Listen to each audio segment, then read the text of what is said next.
So if I go to hello, right. So it's 18 past. So hello, welcome back after Easter. You had a good Easter. You worked hard. You played hard. You skied. Nobody broke any limbs. No? Oh, good. Last time I went skiing, I got skier's thumb. So I caught in the pole and bent my thumb back, and so my thumbs were sore for about 8 months from damaging my thumb skiing. So yes, that was not great. But so today I had two topics that I thought we could discuss. So one was a code review, because as I said, you've got 25 days left. That's not supportive. You've got 40 days left. Well, that's supportive. 40 days if you conclude all your weekends and all the May 1sts and all of those. But in theory, you should be planning for 25 days and use 40 as your contingency, right? So 15 days of contingency.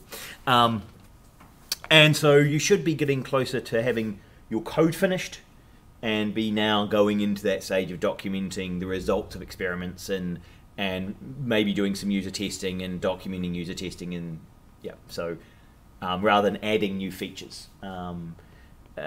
You probably, well, yeah, you can still be adding new features at this stage, but you should be kind of minimizing the changes, right? Because the more you change, the more likely your documentation needs to change, and then that needs to be rewritten, and you get new results, and yeah, it compounds and causes crunch in the last few days of the submission.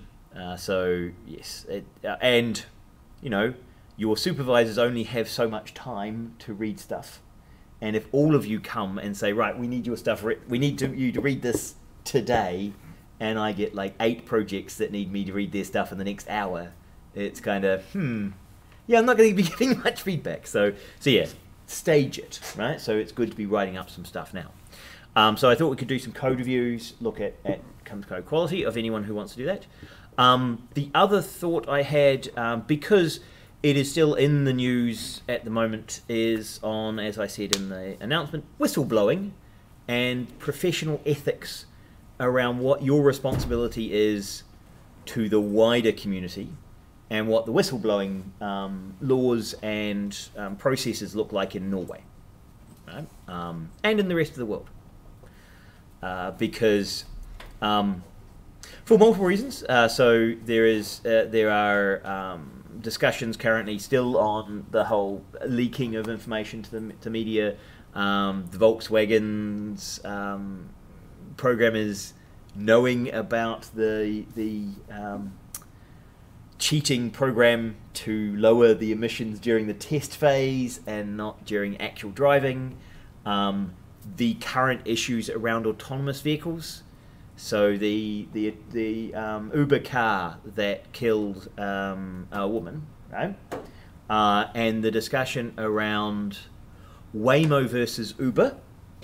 So I saw one of those is that Uber, I think, had 2,000 miles per driver intervention, and Uber had 13 miles per driver intervention. Right, so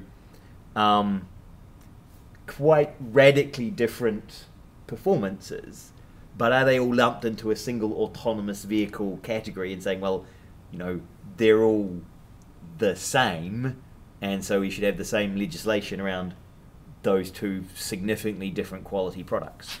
And if you were, and this is the current discussion, if you are an engineer in Uber and you know that you turned off Volvo's collision detection system, right? Because Volvo, the car that Uber was using, have their own internal collision detection system, which should have turned the brakes on for that vehicle without any autonomous driving things going on. Just that vehicle should have seen the pedestrian and should have been braking before they hit her, right? Volvo looked at the tapes and says, why, like, our braking system must have been turned off. So someone, a software engineer, one of you guys in Uber, right, knows what that was? Is it that person's ethical responsibility to tell someone, and who should they tell, and how should they tell that?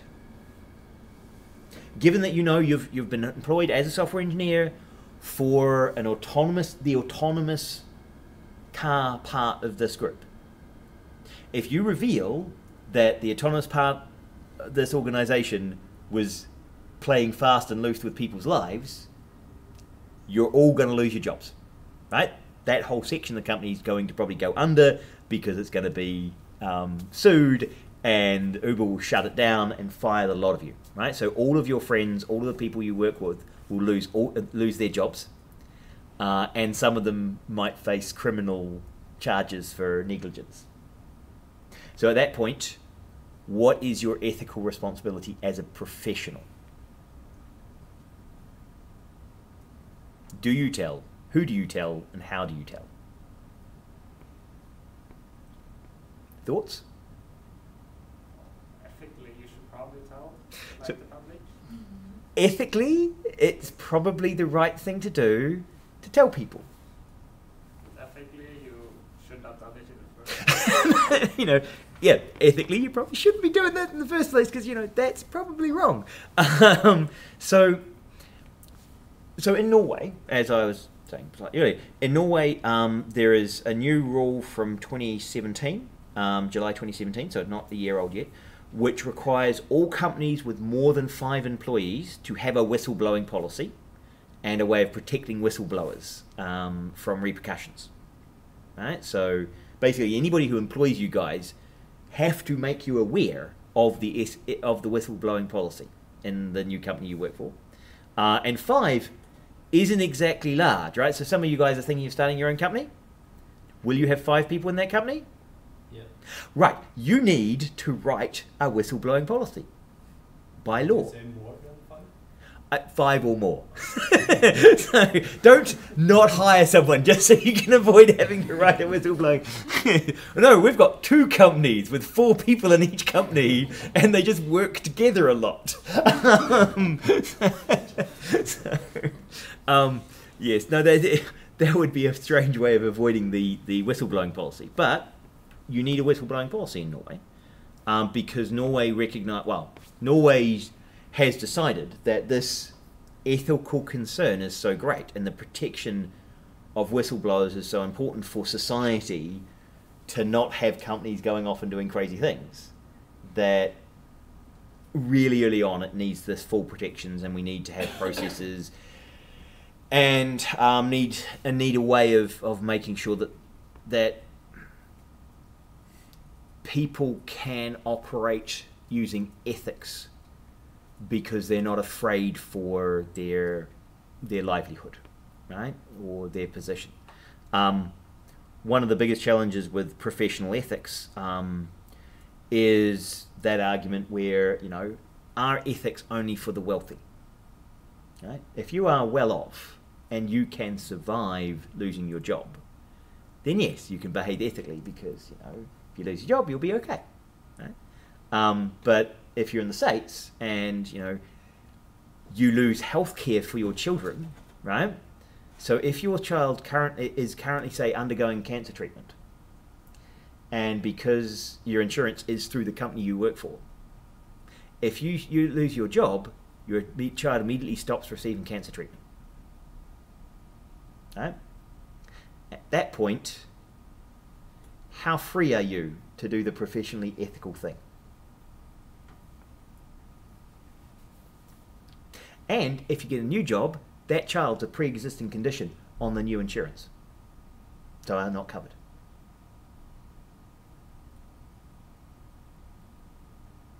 How willing are you to lose your job at that point?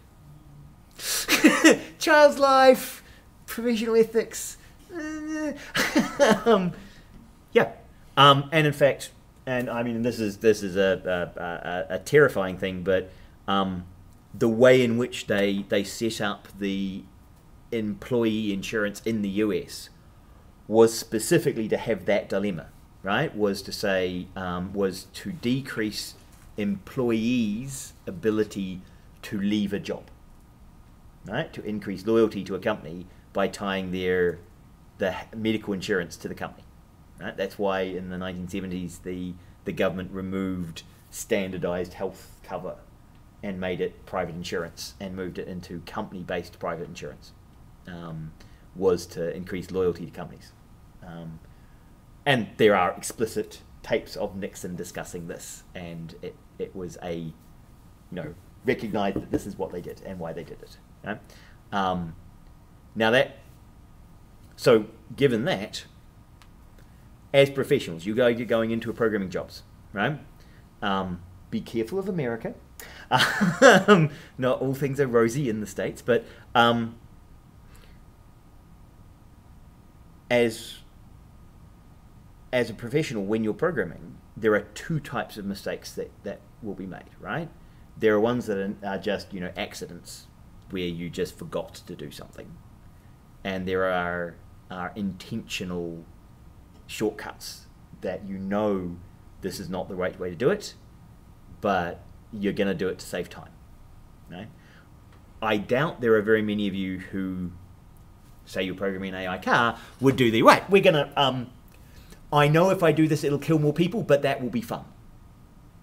Right? I'm assuming you're not going to do it with intent to harm. Usually that I don't believe any of you are Captain Planet bad guys. I don't know, was Captain Planet a thing when you were kids?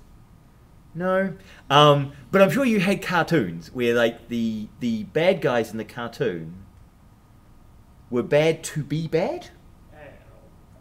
Right? They weren't bad to make more money. They were anti-environmental because they were bad and they wanted to destroy the environment. Which, that's not usually bad guys. No, bad guys usually want to make a lot of money and they just don't care about the environment. Right? It's not that they want to pollute the environment. They just don't care whether it gets polluted. Right? So usually it's that, even if you knew it was going to happen, you don't care, is usually the problem. Right? So you get these accidental and negligent are the two professional issues you're going to face. As programmers, you will see other programs' code. Right? Stage one, you tell that person that you've seen something that you think is a problem. If they refuse to change it, what do you guys do?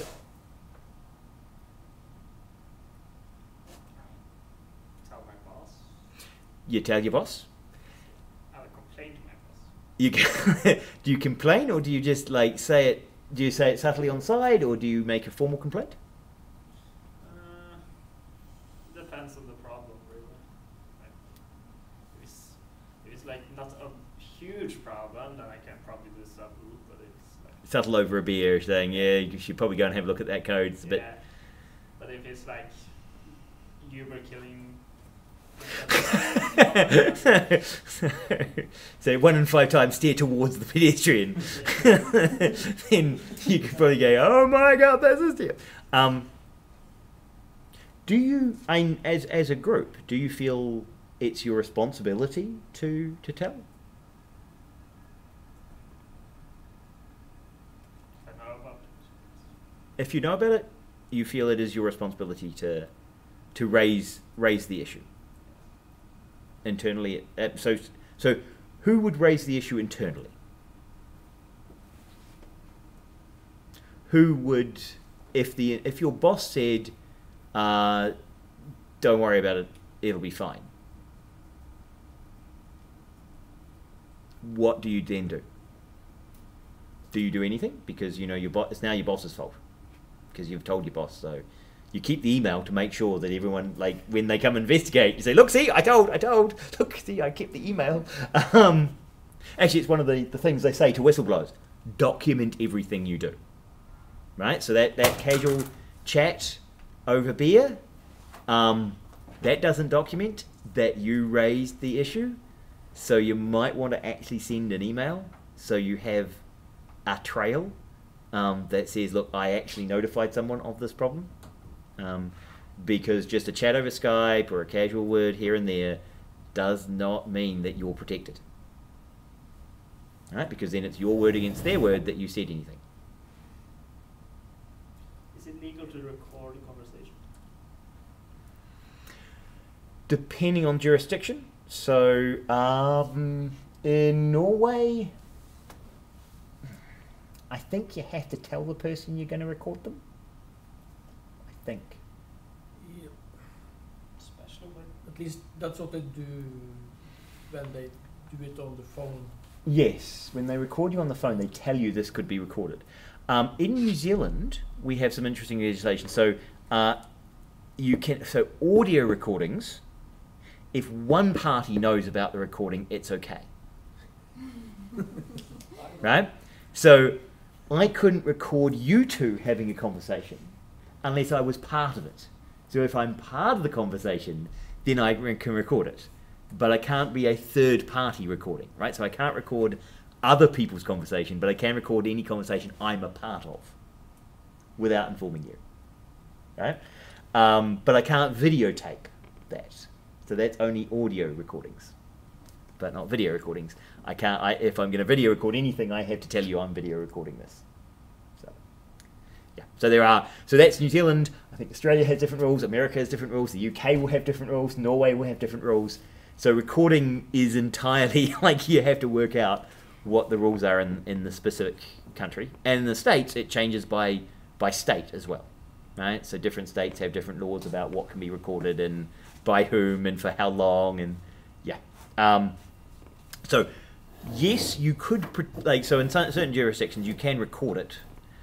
You might be able to record it just to protect yourself in Norway, right? And have a recording of the conversation. Though that does imply you feel that something bad is going to happen, right? That you are that you're already in that state of, wait a minute, no, my boss is going to screw me over on this. So if you're already in that state, you might as well send the email and have it recorded that way. And in fact, they've done I was reading some research on whistleblowers in the States. They found most people who end up being whistleblowers are more trusting than the rest of society, right? They trust the system works. They trust that if they're going to alert that there's something wrong, the system will get fixed, right? And because they're trusting and they believe that people in authority have the same desire as they do to make the best possible product, they are willing to whistleblow because they think it'll help, right? And unfortunately, those people are also the type who are least likely to document everything and record their process and be paranoid that someone's going to try and screw them over because they trust the system.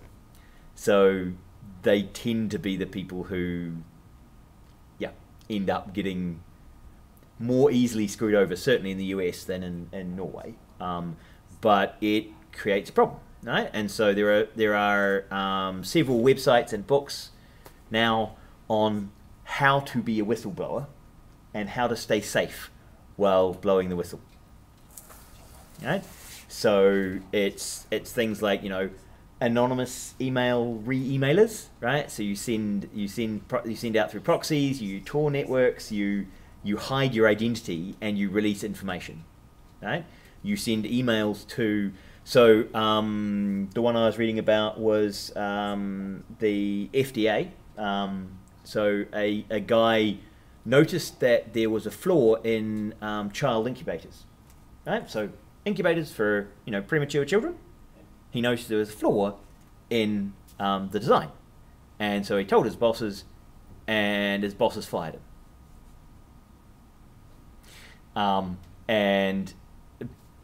So he notified the FDA about this, and it took 4 years, and eventually they had to recall all of these and replace them.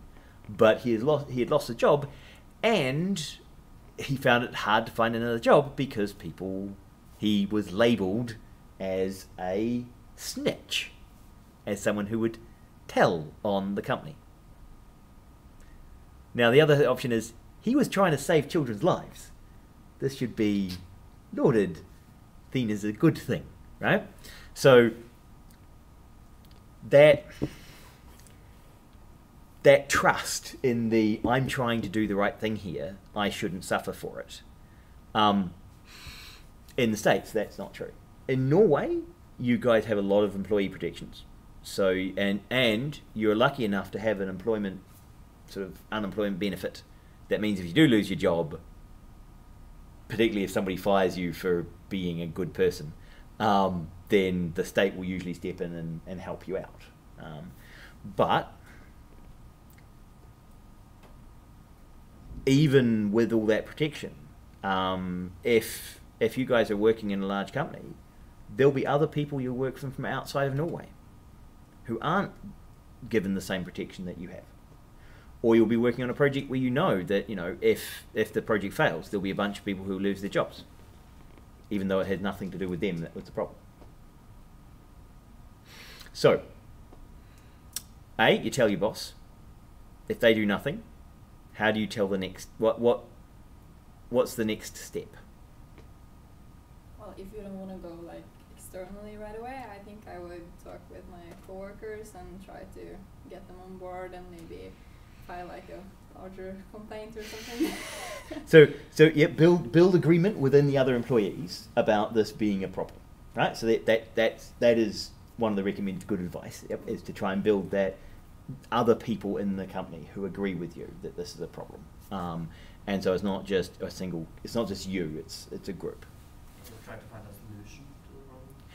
Offer a solution as well as the problem itself, right? So so when you go in, you say, okay, here's, I've seen this, and we could do this to fix it, right? So it's not just you trying to make things bad, you're also suggesting an alternative fix, which would be a good thing.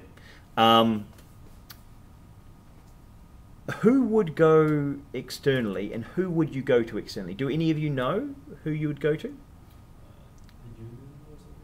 Probably journalists, to be honest. Okay, so depending on what kind of a problem it is, because if it's a HR kind of problem, you go through the union and get legal advice.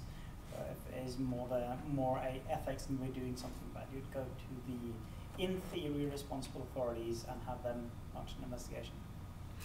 So you've got various options. So you've got, if you're part of the union, you can go to the union, and that's very good to get legal advice around employment, like being worried that you might lose your job if you whistleblow, right? So the union is a good option. As you say, there are the relevant authorities. So in Norway, you can often look for which department is in charge of this particular area, right? So if it's a health area, you can medical departments. So you can find the group that you the government group. Another way is to go to the media. The media tends to be a relatively nuclear option in a sense, right? Because once it's out, it's hard to control, right? And then you get and you have to be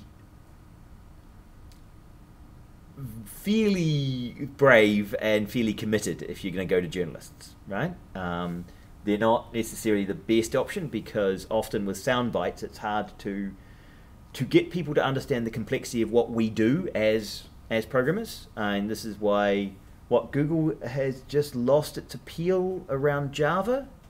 I don't know if you guys have been following that as well. So you know how Oracle bought Sun Microsystems, which was developing Java. Oracle felt that the Java API was copyrighted and copyrightable.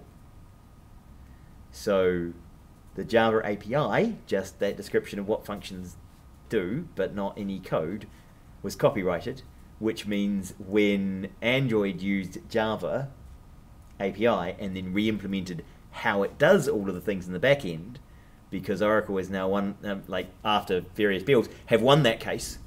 And I think Google is looking at whether they go to the Supreme Court for appeal, but they now owe Oracle billions of dollars because of copyright infringement on the API. And part of the problem is that most judges don't understand what programming is.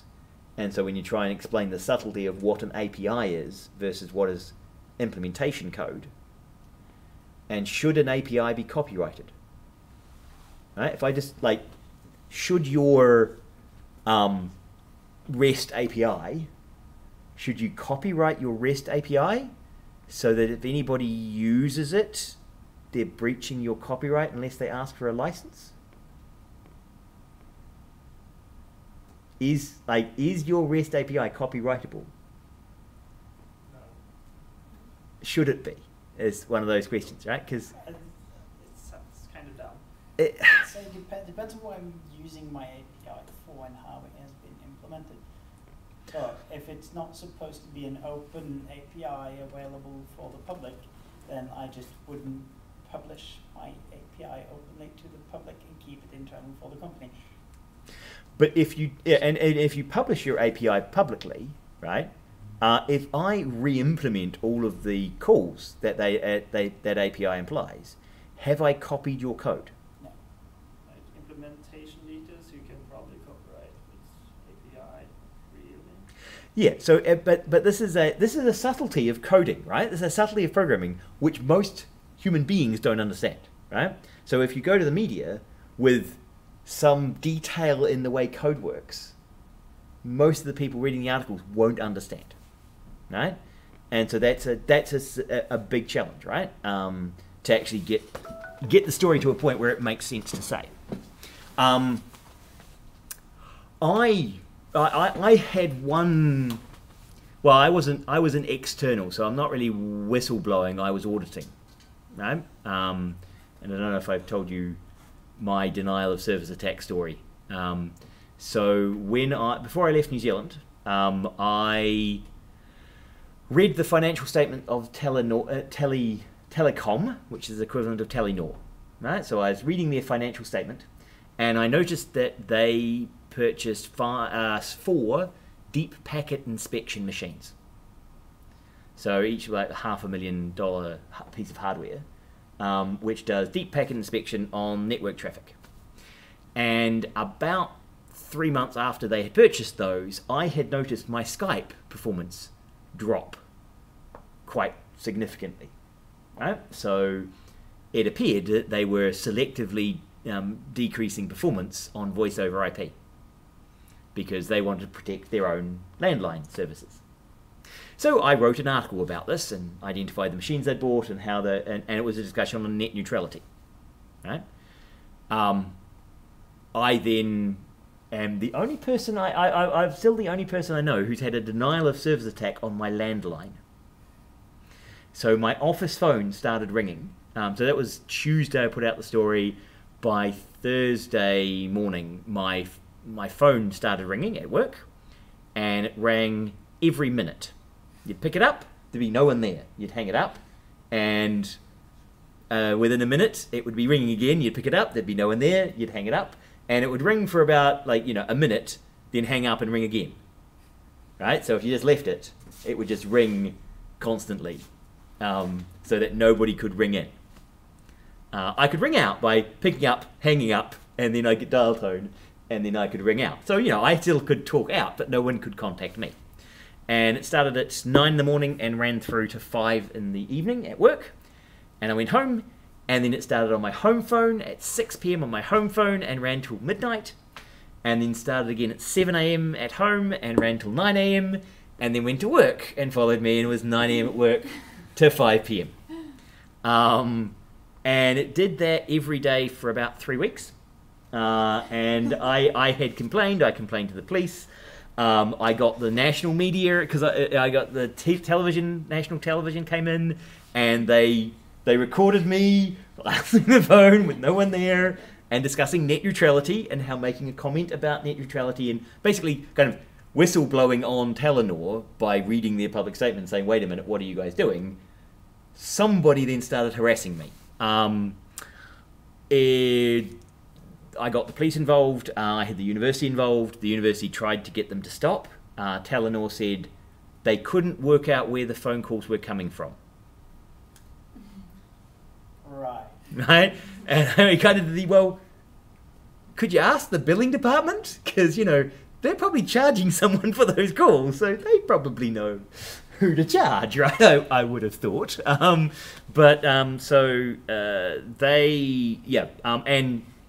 the police handed it over to the telecommunications investigation branch of the police, which were Telecom, because they're the major telecommunication provider, and so they do all the police investigation. So the internal Telenor investigation started, and this kept going.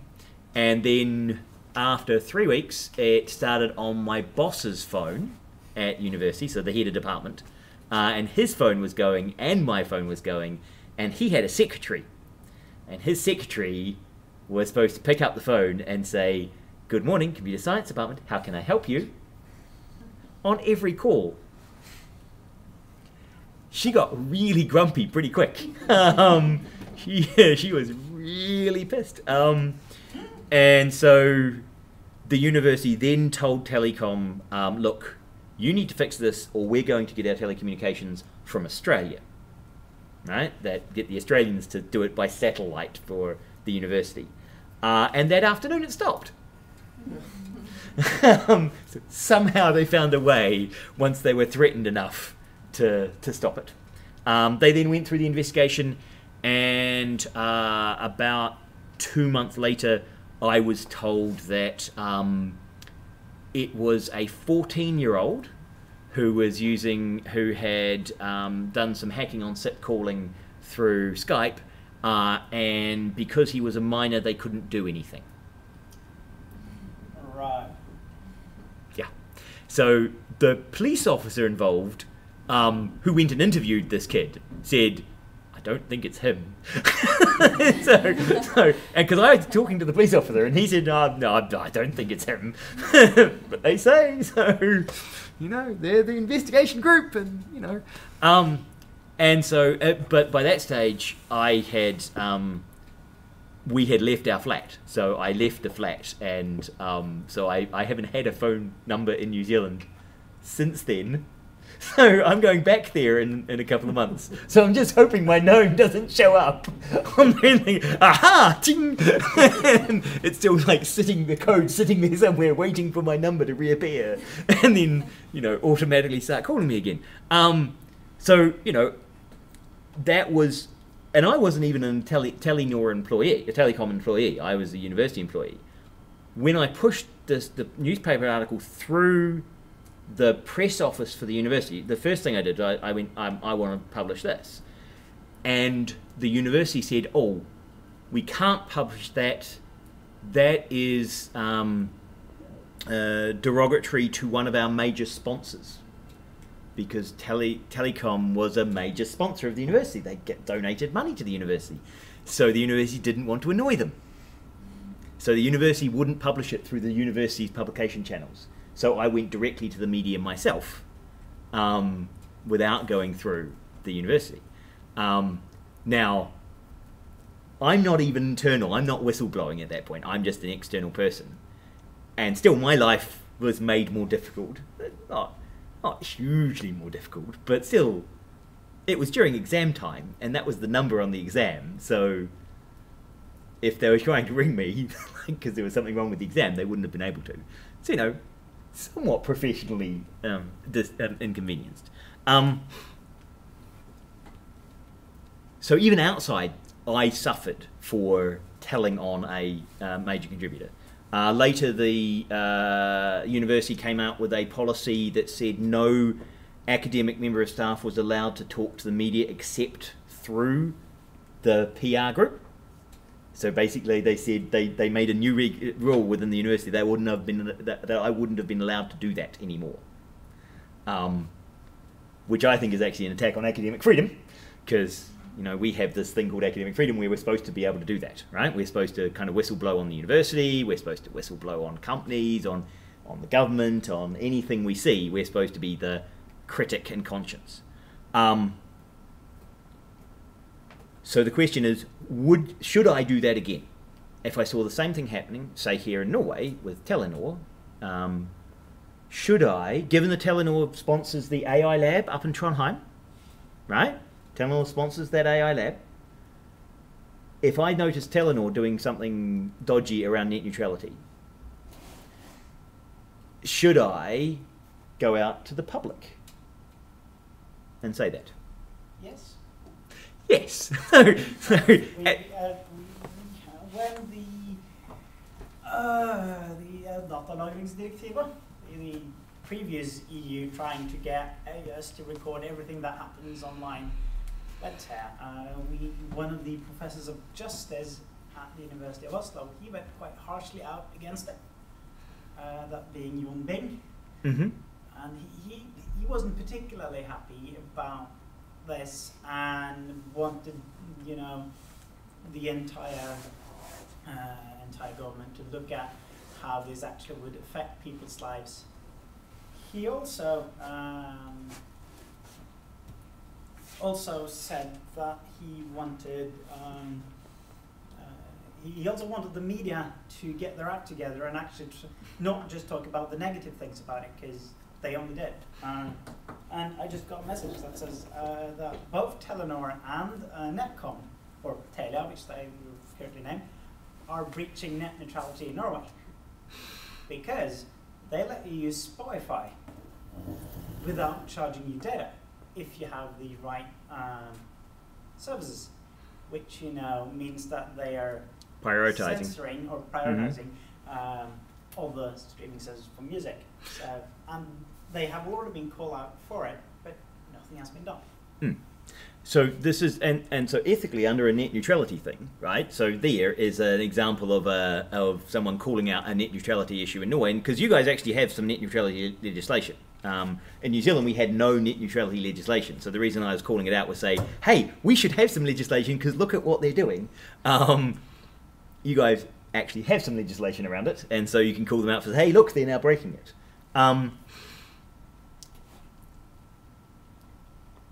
For me, part of being a professional is taking on the role of saying, yeah, I will treat my professional ethics as more important than the job I'm currently in, right?